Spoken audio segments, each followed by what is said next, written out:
काफी समय पहले की बात है। परीलोक में 4 खूबसूरत परियां रहती थी। सबसे बड़ी परी का नाम था मानवी, दूसरी परी का नाम था मीना, तीसरी का नाम था टीना और सबसे छोटी नन्ही परी का नाम था अनिका परी। एक दिन चारों परियां घूमने के लिए पृथ्वी लोक आए। उनमें से सबसे छोटी अनिका परी थी। जब वे एक नगर से दूसरे नगर पर गए तो वह सब एक नदी के तट पर जा पहुंची। वहां हल्की हल्की बारिश होना शुरू हो गई थी। फिर बहुत तेज बारिश होने लगी।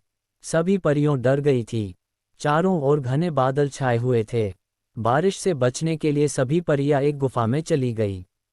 बारिश इतनी तेज थी कि रुकने का नाम ही नहीं ले रही थी। सबसे बड़ी परी मानवी ने देखा कि गुफा में पानी भरने लगा था। मानवी परी सबसे बड़ी थी।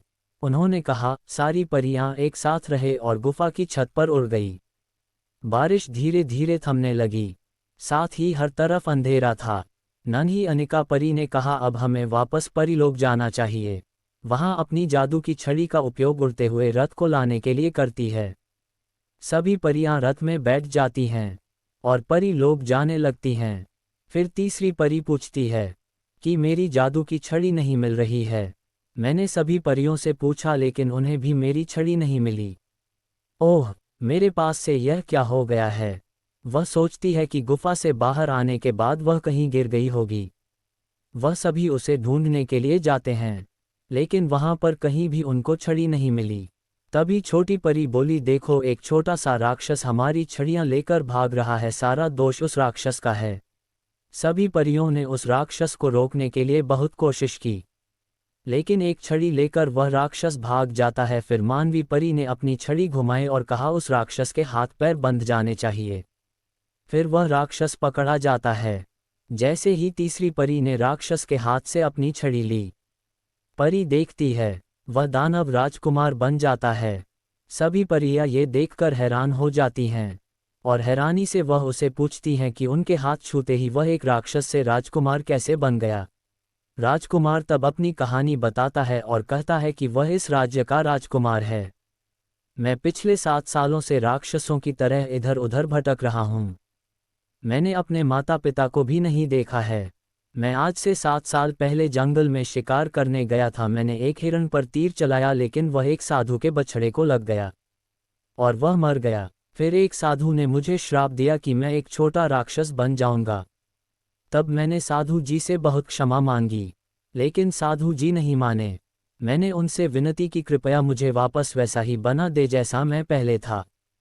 साधु ने तब कहा, मैं श्राप को वापस नहीं ले सकता, लेकिन अगर कोई सच्चे दिल वाला तुम्हें छूता है तो तुम वापस राजकुमार बन जाओगे। राजकुमार ने सभी परियों को धन्यवाद दिया और उन्हें महल में आने के लिए कहा।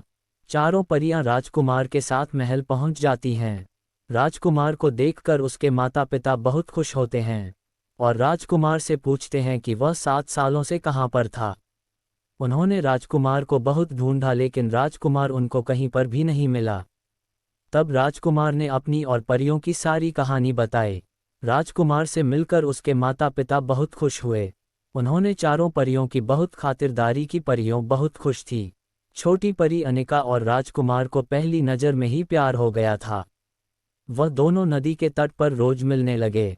जब ये बात राजकुमार के माता पिता को पता चली तो उन्होंने शादी का प्रस्ताव परी के आगे रखा, लेकिन परी ने इनकार कर दिया कि उन लोगों की शादी नहीं हो सकती क्योंकि वह एक परी है।